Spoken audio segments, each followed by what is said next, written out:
Now, Saul and Sandy have been working together as photographers for more than 30 years, creating portraits and photojournalistic images of an incredibly diverse group of people. They have a deep curiosity about people and their stories, cultures, and lives. Through the years, their work has been published in Life, Newsweek, Parenting, and Discover magazine, and many more. And they spent 3 years taking photos at Bailey-Boushay House. So it is my honor. I'm so happy to introduce you to Saul Bromberger and Sandra Hoover. Hello, everyone. We're very honored to be part of this presentation and to talk about the work we did back at the Bailey-Boushay House. One of the most powerful, memorable experiences of our lives to this day. I mean, we can never forget these people. Before we talk about what we did at Bailey-Boushay, I'd like to just give everyone a brief introduction of how we got to Bailey-Boushay and how Sandy and I started working as a team. I used to work as a newspaper photographer down in the Hayward Daily Review in the East Bay in California. And that's where I met Sandy. She worked in the wire room when there was such things in newspapers. And as we got to know each other and we worked on different projects, protests, camping trips, and eventually we did photography of the San Francisco Gay and Lesbian Freedom Day Parade for 7 years. I saw that she was brilliantly talented, as good as the people I was working with in the newspaper. And we started thinking, can we work as a team? Can we make this work? We eventually came upon a plan that I would quit my job.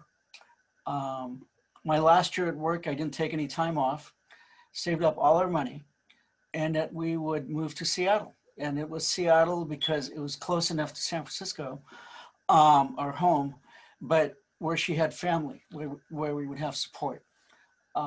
And I really loved it. In 2 visits up to Seattle, I just loved the climate, the old homes, the greenery, the lush environment. I just loved it. And so we moved to Seattle to see if we can work together as a team. And pretty soon we got involved with a new weekly that started at in Bellevue and Kirkland in the East Side called the East Side Weekly. And we worked with a very talented art director named Sandra Schneider, and one of the stories she gave us was to do about a family living in a bus in Falls City. The idea was that people could not afford to live in the cities they worked in, like the working poor. Sandy took an incredible, poignant portrait of a little girl named Pam. She kept following us when we were doing the photos, and she wanted to use one of our cameras. So Sandy said, I'll let you use one of our cameras if I can take a portrait of you. And the portrait she did of Pam was so good, so haunting. It's on our website, that it went on the cover of the East Side Week. George Hines saw it, and he contacted us. And in talking to him, he told us, I want to know if you can do this for this project I would like you to do for me at the Bailey-Boushay House, which we're opening. And the answer was, of course, yes. And that's how we got into the Bailey-Boushay House, because of this little girl named Pam. Jason, go ahead and start now. We can start looking at the photos. Excuse me, I have one quick question. Oh, okay, go ahead. Yeah, could you tell us who George is? You mentioned George Hines? Oh, George Hines was I believe he was director of communications at the Virginia Mason Medical Center. Yeah, thanks for asking. Fantastic. Really a kind man, great man. He hired us for what we were good at, and then he let us do our thing. So we're very grateful for him for doing that.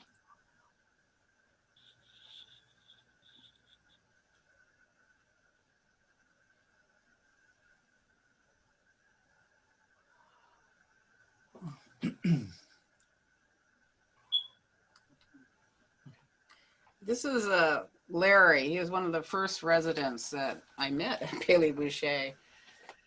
And I was coming from San Francisco, where the AIDS pandemic, the epicenter of it, and it was just overwhelming down here. So we, in Seattle, when we got to Bailey-Boushay, and I tell people this, is Bailey-Boushay found me, because I was like, yeah, you know, coming from San Francisco, and okay, anyway, I do it, and I walk into Larry's room. This is all shot on film, no digital, and it's pitch black, and he's scared, and I am scared. We're both scared, and I snapped a couple photos of him and it's still a very strong emotional photo for me. And I really liked Larry. Larry was a very kind and funny man.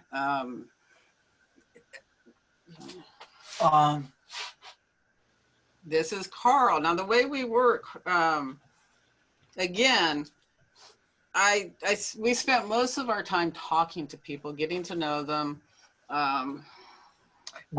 With Carl, he had when he was a healthy man, he was a model, and we always tried to include our photo subjects and what do they want to show about their life at this point. And we knew beauty was a big part of Carl's life, and so we knew he had this poster of him, an etching, I think it was, when he was well, and we'd set up a time for Carl.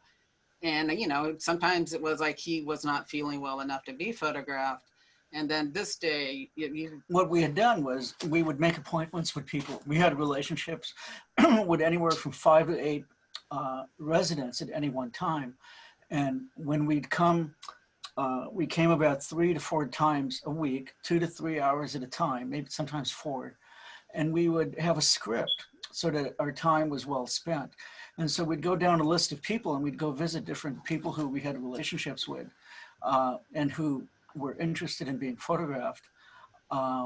When we met Carl on this one day, I think it was a Monday, and we said, Carl, he wasn't feeling good that day, but we said to him, Carl, what do you say about Wednesday, 1 o'clock? We'll come by and we'll do some portraits of you. And so what was good about that is it gave us a goal. And it gave Carl 2 days to think about it, and gave him some motivation to feel good, something to look forward to.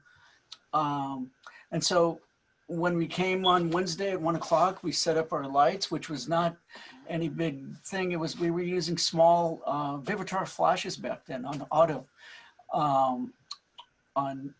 And we set up our lights, and I'd say within 20 minutes, the shoot was done. He was getting tired. We tried a couple of different poses, and that's how it worked. And the way Sandy and I work is that oftentimes I start, then she shoots, then I get the camera, then she gets the camera, and back and forth we go. In this case, he was feeling very fatigued, and we could tell that. And so Sandy shot most of these photos, and I dealt with the lighting. And during the time when we're shooting this, I was already pre-visualizing how I wanted this print to look. It was going to look spiritual. It was going to look dark, and the light was going to come up. So one of the things that we photographers do is we do something called pre-visualization. So I already had in my mind what I wanted this picture to look like. And all we needed to do was for Sandy to get it, to get this look in his eyes, this haunting look. We've always been very happy. It's one of the stronger portraits in the project. Now, that image we just saw, though, is that him in the background as well? That is him, yeah. That's an etching of him, yeah.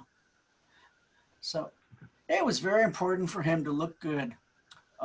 Yes. With Carl. So with Sean over here, we just sat and talked with him for like 40 minutes. We would talk and talk with Sean, and he had this teddy bear, always had a teddy bear. And he just, I was breaking up his day. He couldn't get off the couch a lot of times or out of bed. And I mean, I'm not a very entertaining person, but maybe in this situation, you just want to talk to someone. And I like talking.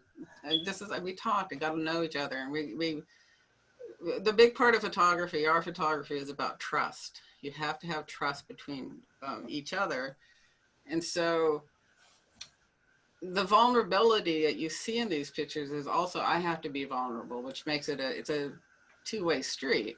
And so that's how I approached it. I mean, we would talk about ourselves, our own life stories with us, and he would talk about his life story. Back and forth we'd go, and that's how we built a relationship. We built a friendship, built a trust. So when it was time for us to leave, about 10 minutes before it was time for us to leave, we said, Sean, let's do some portraits of you.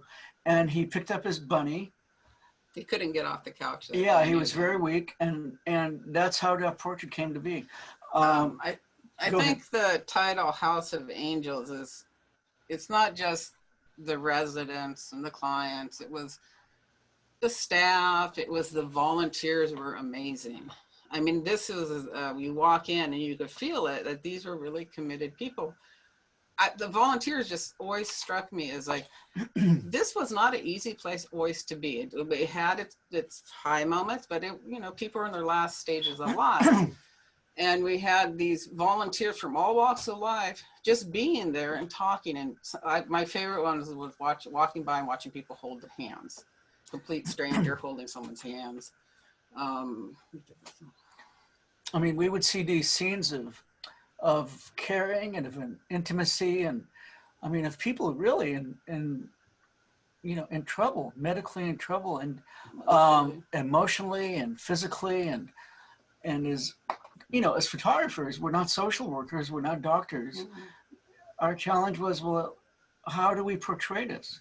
How do we photograph these scenes in such a way that show compassion, that show empathy, that show the love, the connections, without having people turn away? How do we do that?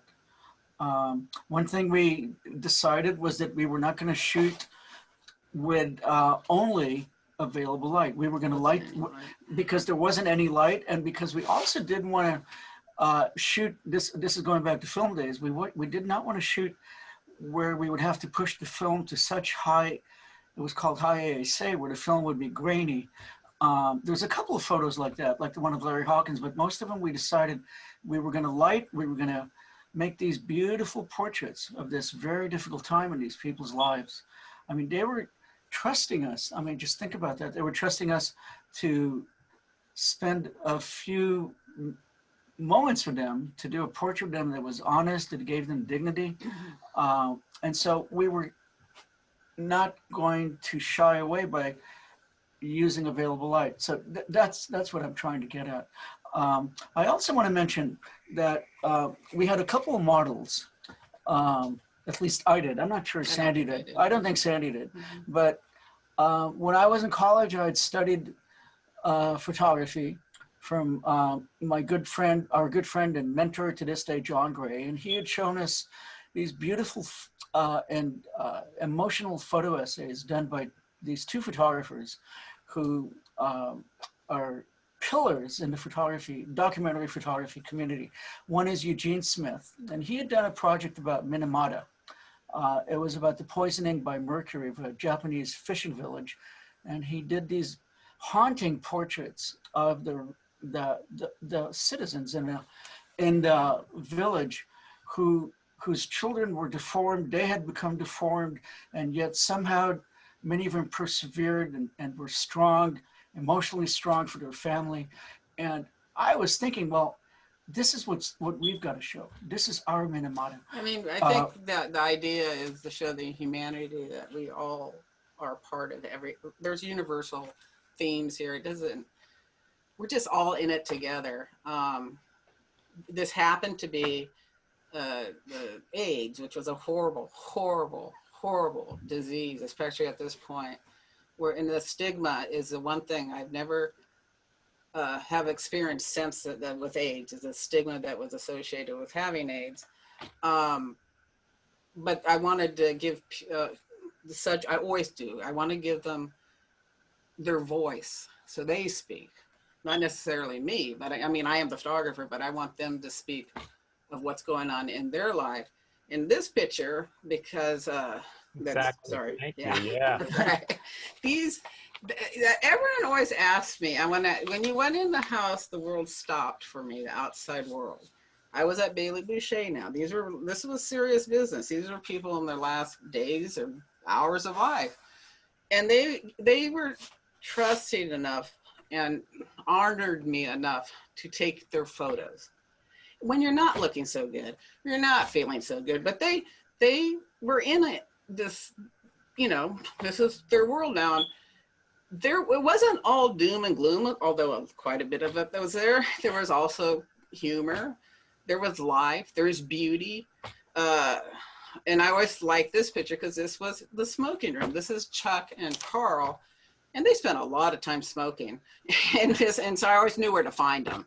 And I always still laugh at this picture because people are like, why are they smoking? I'm like, why not? I mean, it's like, so, yeah. No, that's not pretty much. I mean, this was part of our plan. I mean, like I was saying a little before, we had a script, 7, 8, 9 people we were going to visit. And I remember we had on our list one day, okay, we got to go visit Chuck and Carl, see where they're at. And we found them in the smoking room, and they were called the Smoking Buddies. So I think these type of scenes is what helped us paint this picture of the Bailey-Boushay House, how it had all this life. Not only the scenes of nurses caring for the residents, but also the activities. It was also about the life and the connectedness between the staff or the volunteers and the residents. I mean, they really, truly were vested. They cared. I've never seen anything like it, how they cared so much about these people that were strangers to them for the most part when they first came in. I was astounded by the volunteers. Oh yeah, they were just an incredible group of people, and they just kept coming and coming.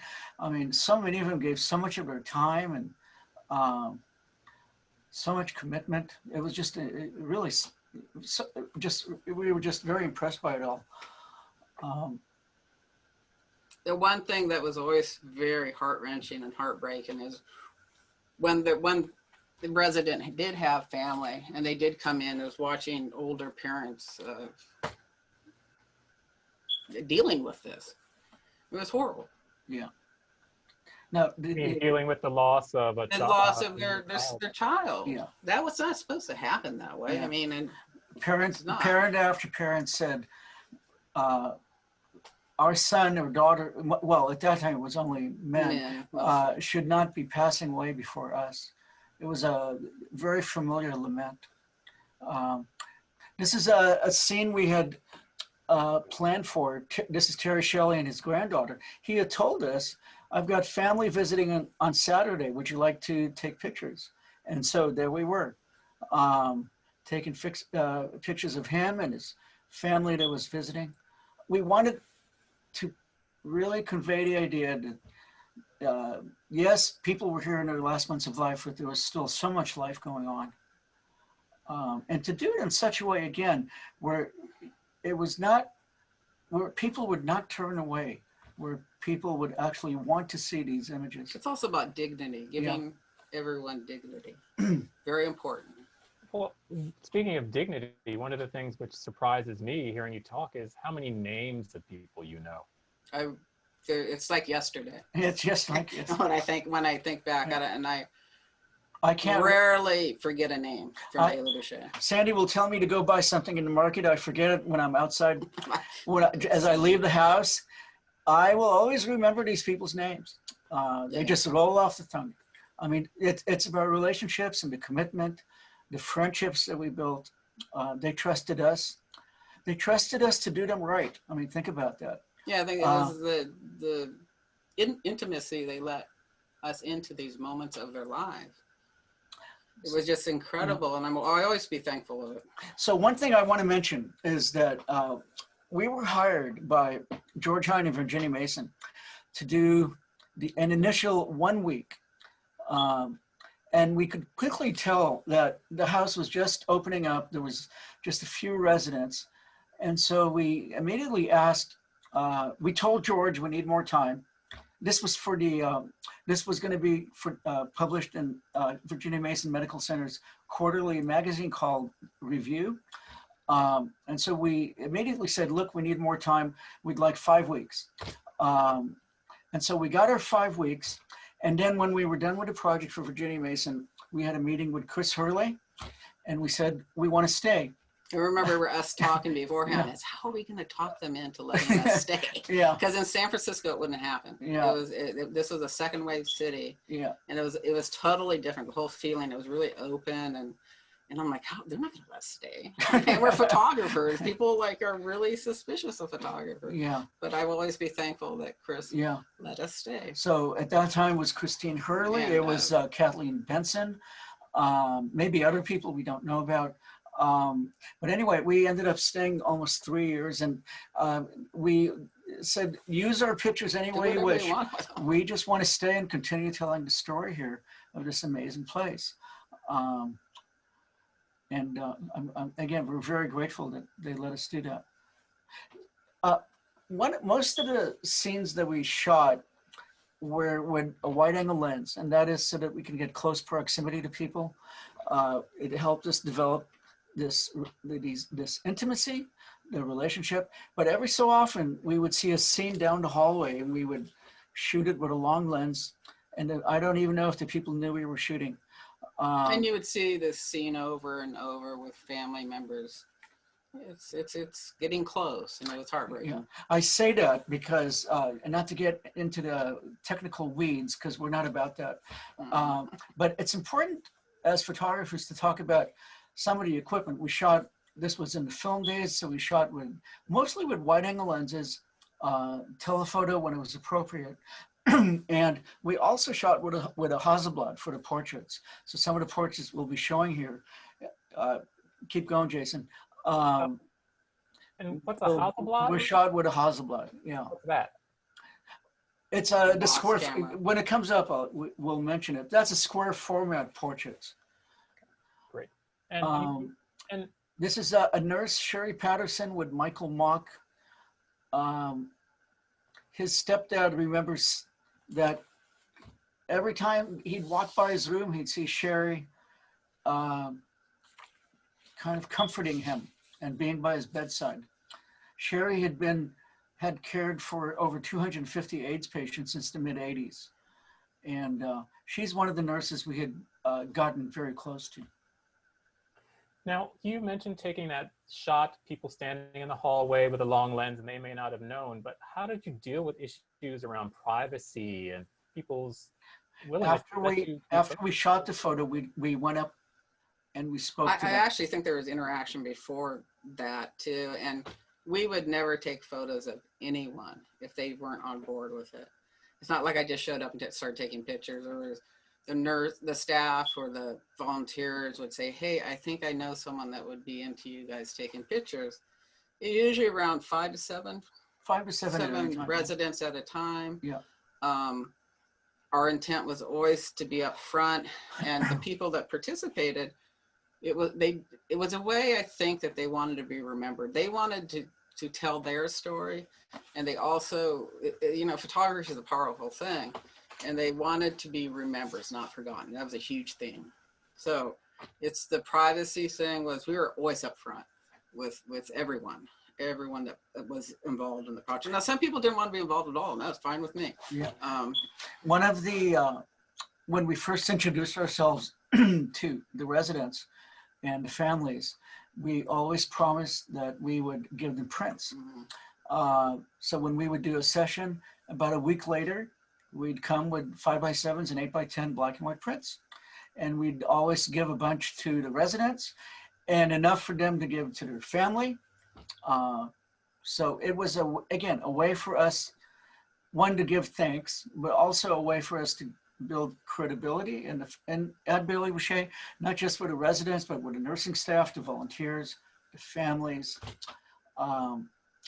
We wanted to show that we were genuine, we were real. What we were doing was authentic. And so that one way for us to do it was to show them, look at these photos we're taking. This is at the memorial service, the very first one. And Tom Alsop is the pastor, Tom Alsop is talking in the background. Joe Borden was, I believe he was the very first resident that we met. It was the first day we walked into the house. And I got to tell you, I walked in the house, I was really young. And I'm like, what am I doing? I mean, this is insane. And he, you know, he wanted to be remembered. I do think that. He was very real. Jason, go on to his portrait. This is a Hasselblad portrait where it's much more thought out. It's more of a portrait lens. Everything is slowed down. Yeah. Just a beautiful man. You could just see it. He had been a gardener. He was 41. And our intent here was just to spend some time with him and do something beautiful, respectful, that also showed at the same time the ravages of what AIDS was doing to his face. He was thin. He had become very thin, yeah. Mm-hmm. So part of the process, the creative process, was that we had made this intention that we were going to photograph them with beautiful light. We were going to print them, the pictures in the darkroom, in a way which would elevate these people to a point where they were almost angelic. Not to get it too out there, but that was my intent. Because I was the one who printed these pictures, and when I was printing them, I remember one of the ways that I got into the mood of printing these photos, and Sandy remembers this, is I would put on Gregorian chants. I wanted to get into the mood of just into the spiritual mood of printing these deeply emotional scenes. So it was important that the music helped me to get there. So I would be printing at 2 a.m. with Gregorian chants on in the darkroom. Piping into the Hoover house. And the thing about Bailey-Boushay is, like, you're very ill people, but there was still a lot of life and a lot of sitting around and talking. The woman in the middle is Judith. And I'm always very aware of all the work I do, that I always want to include women in the project because they always are a bit forgotten or under shown. So Judith was kind of at the house mama of Bailey-Boushay, very beloved by everyone. And I think that she's down with the adult daycare at this point. I don't remember totally, but I love this photo. It's just so everyday. It's so every day. Every day. That was the point. Every day. Life goes on. Yeah. I mean, everyday things. It's getting through every day. Getting through every hour, every day. And it's not exciting, but it was a nice sunny day, and they were enjoying the sun and each other's company, and that was the point. So, in addition to these deeply emotional and portraits that we wanted to convey with spirituality and making them uplifting as we could, it was also important for us. We kept saying, how do we tell the story of the house in addition to the portrait? So we set about to capture many of the activities that we saw. So we had Pastor Tom Alsop playing Scrabble with one of the residents, whose name we forget. That's one of the few we... Yeah. Showing them enjoying the sun. Just everyday, kind of not that interesting, but this is everyday activity. Yeah, exercise. Physical therapy. Yeah. When we went into the house, our goal was not to do recording photos or literal photos, although they're here to show what was going on. My interest is always the humanity that I was watching, and I like looking into people's souls, and that's what I always try to capture. Sometimes it's successful, sometimes not. Yes. And I love this picture because it's a birthday party. Birthdays carried on. Yes, there was a lot of death, but there was people's birthdays, there was holidays, there was, you know, Christmas. And So the birthday was for Jerry Walton. Jerry Walton is the bearded man in the center. And one of his friends said, and I remember writing this down, Jerry said that the only thing he wanted for his 48th birthday is to be surrounded by love. And I think he was. And, yeah. I think he was. And so that was a constant thing.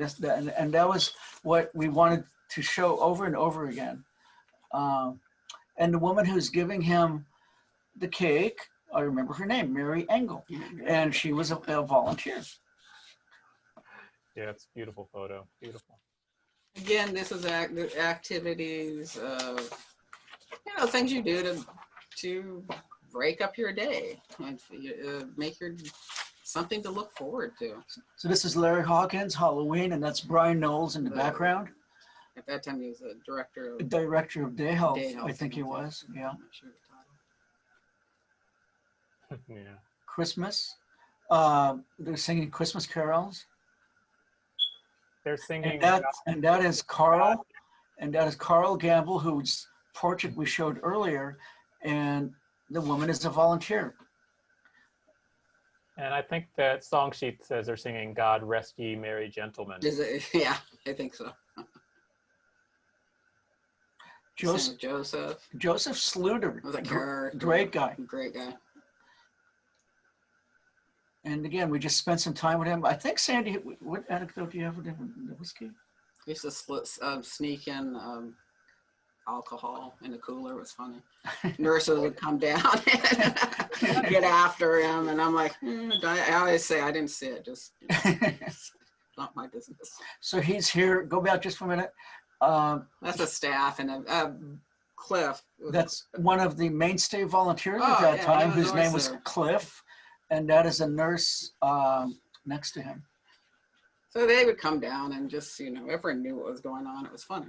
So we would be doing, so the way we worked is we would do a session, we would do a portrait session, and then Cliff would come in, and maybe then the nurse would come in. And then we'd say, well, how about we do some photos of all of you? And then this would happen. So we would not be directing it. We just would sit there and wait. Just sit and wait for things to unfold. This is Judith again.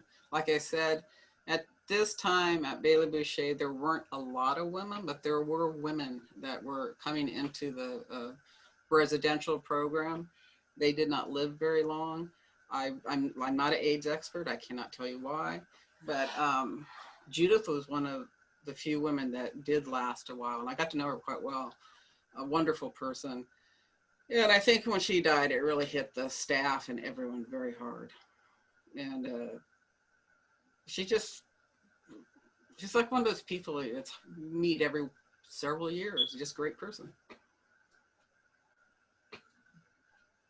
And this is, she's actively dying at this point. This is a nurse who we had gotten to know very well as well. Her name was Norma. So Norma had gotten close to Judith. So we really worked to show all of these aspects of what was happening here at Bailey-Boushay, the relationship between nursing staff and the people they'd gotten close to. Now, how is this for you? I mean, you show that picture of Judith, right? She's sitting there looking beautiful, almost regal, and, you know, sitting outside, and then you have this photo. How is it for you to have seen those transitions? This was difficult, very difficult. This was tough. I mean, it was like an emotional roller coaster. Just, you know, it was very, very difficult. This is very tough. But I would never change it. Never trade it. Now, one thing is that we didn't have any training for this. No, we did not have any training for how to deal with grief like this, for this kind of trauma. After these type of scenes, we'd come home and we'd talk about it, and we'd just share what we were feeling. There weren't many people we knew in Seattle who we could talk to about this. It was the type of experience that were really hard to share with other people. outside of this community because Yeah. the stigma was so strong at this time. This was 1992. 92. Yeah. There's a huge stigma of, and to me, it was just just another horrible disease that hit a certain community at a certain time in this country. And I love this place because it gave these people their dignity back and a sense of home, I think, and that they were loved, that they mattered. This is Joel and Ida. As Ida was 82. 89. And she had come out from New Jersey, I think, right? Yeah. To visit him. I got to know Joel, like we didn't just talk, and he liked to talk. And she came, and I mean, you want to? Well, Jason, go on to the next photograph, this one. And the interesting story here is how Sandy and I collaborate and work together. So this was just really an emotional scene happening in front of us. As we did a portrait of Joel, his mom Ida was sitting in the background, and all of a sudden she got up and she started to embrace him, and she's weeping that I should be the one to go before my son. My son should not die before me. And she's weeping, and I'm trying to shoot this and I'm not getting it. I can't handle it. I took the camera away from her. And so Sandy said, let me have it. And I gave her the camera. I stepped aside and she took this. And one of the things that we've learned through this is that I have a much harder time dealing with such difficult scenes than she does. So in knowing that, she gets to shoot these. Yeah. I mean, it's So, really important for me that you show the reality of what's going on. I do not shy away from difficult scenes because it's part of it. I don't think it does justice to the project if you sugarcoated any part of this. So when these difficult scenes, and they were difficult, came up, I knew that I would be the one shooting them. But that was okay. It was one of my strengths. I mean, we've known by now, we have been working together for several years as a team. Each of us has our strengths, our weaknesses, and we just tried to work in a way where when something like this was happening, that she would be the one shooting it. This happens really quickly. It's not drawn out. It's a matter of a couple minutes. Maybe. It's over in a minute or two. Yeah. And then you have to be able to know and notice what's going on, and like this is important. It's such a integral moment of what we experienced and what was happening that it was important that I just step aside, not let my ego get in the way, and let her do it. This was a portrait of Bill and his partner Jimmy, and you know, oftentimes, like in a lot of photography photo sessions we do, people would ask us, well, what do you want us to do? And in this case, I remember, well, Jimmy, why don't you just get close to Bill? And so this just unfolded. This just happened. And interesting story with this is that, can you read this? He had, and I think this, I don't know when this started to occur, but he had the big teddy bear. He had planned on, once he had passed, that he would put his ashes in, I think it was 12 vials. 12 bears. And he had custom made teddy bears, and he was going to give them each to his closest friends or family so they'd remember him. Yeah. I saw that, I've seen that done since, but at that time it struck me as I've never seen this done, but it was very important, again, to be remembered. And he wanted his close friends and family to remember him by having a teddy bear. Now, this is Michael Rolio. Character. Yeah. He, after this photo session, he was going to go to a Krishna back east somewhere in West Virginia. And I think we photographed him on a Tuesday, and by Friday he had passed away. But he just, took this all in, that this was part of life. He really, I believe this is one person I really do, that this was just part of his road, his journey. And he ended up dying in a back east in some type of commune. But he wasn't afraid of it. He was living it. I mean, he was kind of, I think at one time, a Grateful Dead follower. He was interesting. Yeah. So he would have the monk come in and work with him. Mm. Again, I overlooked this picture for years. I just wasn't thinking, but this is one of the few scenes of a mother with her child at Bailey-Boushay, and I did not know her well.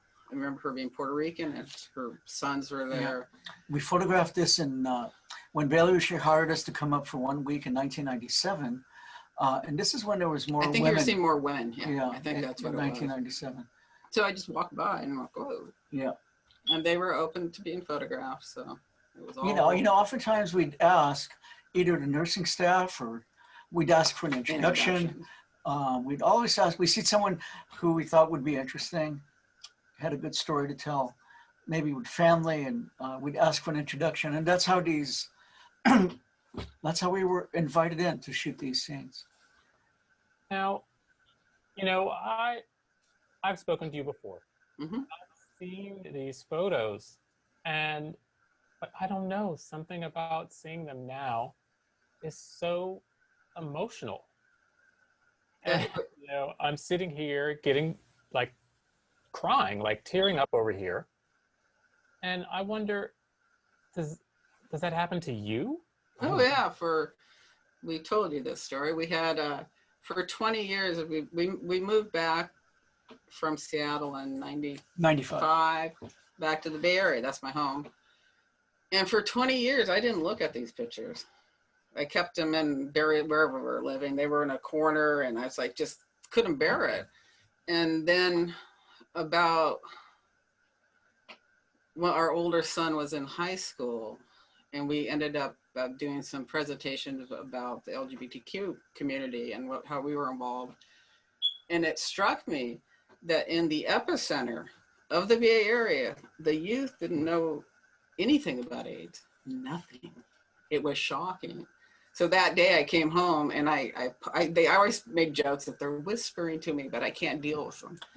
During a presentation we gave at a high school in Alameda, there was about 100 kids around us, and none of them knew about what happened to people with AIDS in the 1980s and 90s. And I said to Sandy, we need to get the work out of the boxes. It out, it's like yesterday to me. Yeah. These are like yesterday. Yeah. These are photographs of Ryan, whose nickname was Pineapple. I don't know if it was Christmas or what, but singing. I can't remember exact.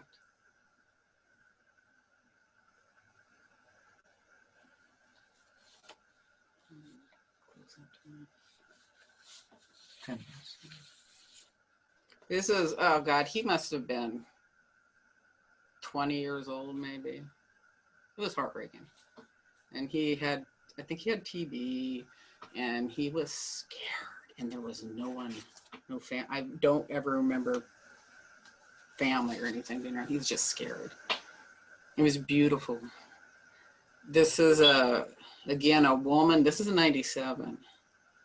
And again, just the fear. With that clock behind her. The clock, yeah, it's yeah. This is Richard and Joyce. She was the resident, and he, I'm sure, was shortly after. And this was just heartbreaking, absolutely heartbreaking. Sometimes it's hard to photograph these scenes without getting emotional yourself. And sometimes we do. You just have to push through it. Yeah. You have to push through it, and then you deal. I always told him, push through it and deal with it later. And I took it because he was like, I can't deal with it. I think we always worked hard to remember, why are we here? what is our intention? What is our goal? What do we want to show? What about do we these want to people? show? What is the story? What, and the fact that we're not social workers, we're not doctors, we are photographers, and we're here to tell this story. Interesting thing is that at a staff meeting at Bailey-Boushay, Chris called us up to the front one time, and she said that after a couple of years, she's realized that the work we do is like phototherapy for the residents. So that's an interesting way of how this all evolved. Another woman, one of the older residents, I think she was in her late 60s, named Angie. And I always wondered whether she really felt at home or whether there was alienation. And I couldn't get in her mind. She was very nonverbal at this point, I think, almost. She seemed to be in shock. Yeah, she seemed like a constant state of, Yeah. what happened? I'm in shock. Yeah. But see, as an artist, or I don't care what medium is, as a human being, I think if you have a talent, you're morally obligated to share that talent for the good. And I think that, I don't care if you're a writer, a photographer, a painter, a musician, or any of it, that it's a very powerful means of communication with people, and that you can really, really at least make a little bit of change. This is Sean again. We'd walk by his room and we'd see these scenes. Just so tired all the time. So this was shot with one of the few here with a long lens. You don't want to disrupt him, but you want to capture this scene. Again, to paint the story of what's happening. This was, I think, the second resident we met. His name's George, and his dogs are very important to him. And he was, Joe was a friend of his. We became very close friends. And he, I think, was very beloved by the staff again and the volunteers. Yeah. And so someone brought the dogs in? That might have been a pet therapy dog, but he had dogs that were brought in. I don't know exactly if that was his dog. This is him and his partner, Adrian. And this brings up an interesting thing that happened is they were very close. And one of the nurses, Mark Bray, had said that one of the things he's afraid of is that of caring for a resident and then eventually caring for his partner, which is what happened here. it happened with Adrian. And again, this was taken with the nurse Norma on the patio. This was 2 days before he passed away. Yeah. That's him. After you know, voice, these pictures bring up a lot of controversy, and why do you have to show that? And it's like, that's what happens. And if I didn't show it, it was not being, it wasn't being fair to me. In my mind, you show what you have to show, and you try to do it in good taste, and be respectful. And a big part of Bailey-Boushay was Tom Alsop, the pastor, the man, his hands out there. And they had a meditation room where they always honored all the residents that had passed, and the families were welcome. This is a very haunting picture to me. Yeah. Well, is there anything you can say about this photo? Unfortunately, I don't remember his name. A few people we don't remember, because he asked me, I said, This is Walter Keita, and he was a Native American. And I remember how sad he was that his tribe did not support him as he was living with AIDS, and how he discovered it and not supportive. It was very sad. That's why we lit him the way we did, to show that, to convey the idea that yes, he's living with this horrible disease, and also the sadness that he wasn't being supported by his people. Fred,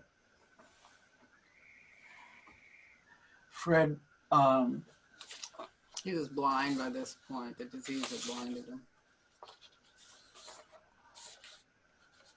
Again, just it was Well, it's one of the things, how do you show blindness? It's not something you can show. It's like one of the things, how do you show wind? I don't know. But blindness was, it's just, you can tell he's blind. He had this haunting look, and Kathleen Benson, who was admissions coordinator at that time, she had looked at some of the photos that we would show her what we were doing every so often, and she looked at this portrait of Fred, and she said, Fred loved to talk and he had a beautiful smile. He didn't want to die.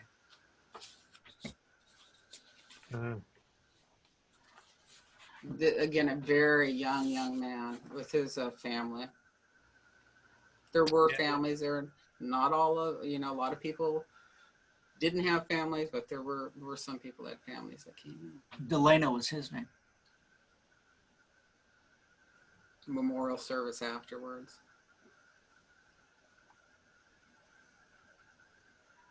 Winter solstice, 1992. It was, again, very important to show the house activities, that it was a community. They were in this together. The Pastor Alsop, the residents, the volunteers, the nursing staff. This again is Larry Hawkins, the first picture that we showed of the man with the sheet over his head. This is his parents. June and Jim. Again, parents that were having a really hard time with their child dying in front of their eyes. They were just really reminded me of like just solid middle-class America, and their son's dying of AIDS. They were really, he had a family support. And this picture was, okay, by the time I met Michael, there was no communication. What we did was his family came by, and I think it was Sherry that introduced us and said, you need to come and let them photograph Michael. So we talked to them for a bit and asked them, well, he's at this state. What do you guys do? And we found out they go each night and do the Lord's Prayer around him.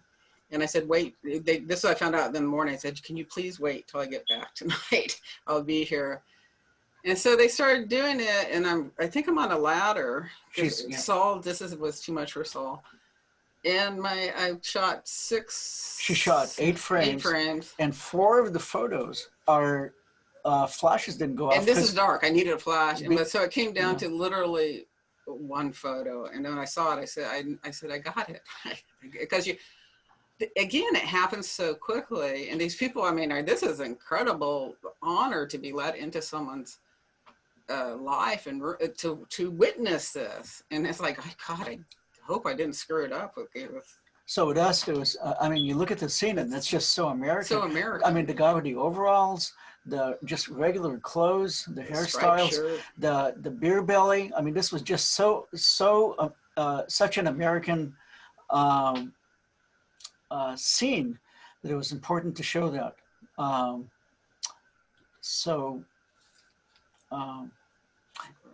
And then the room would be cleaned up the next day, and we start all over again. We had photographed one of the residents, and the next day we came to visit him and found out that he had passed away. And this is how we found his room. This is George Hill, one of the people we got close to, and the person we had photographed with the dog a little while ago. And he had given, once he passed, I still have the hat. It hangs on my wall, and I have the cane. It was given to us.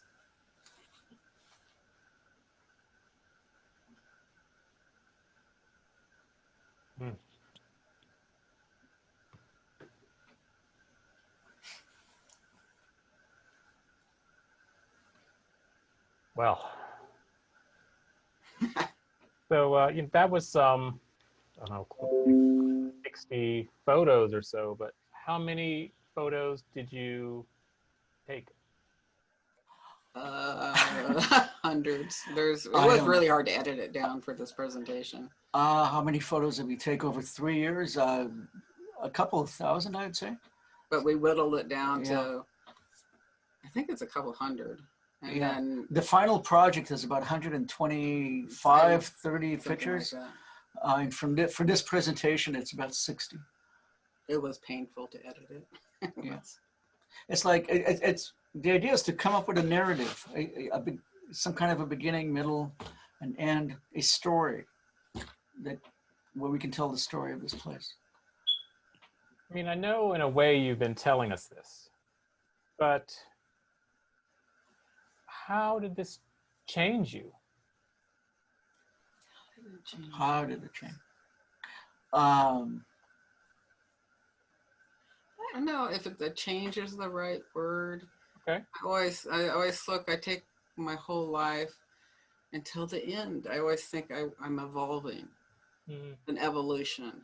And so this was another layer upon my life, and that the years in between have added new layers. So when I look back on this project, I see it with different eyes sometimes.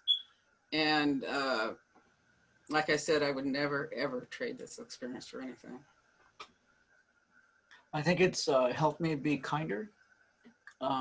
You were pretty more, just be kinder to people and more empathy and just be more giving and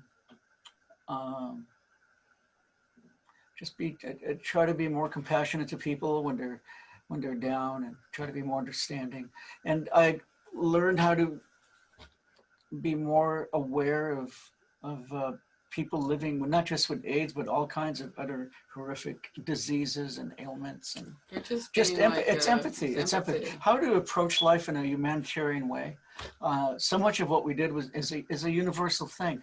I mean, what we experienced, we tried to communicate what we experienced to people who would never meet people like we did in Bailey-Boushay, and so it was a universal experience. Photography is great for that, because you can go into a world that you may not ever experience, and you can bring out those photos, and you can show people, hey, take a look at this world and see what you have in common with it, and what you feel, and that's how you break down all these barriers. I hate barriers. I hate them all.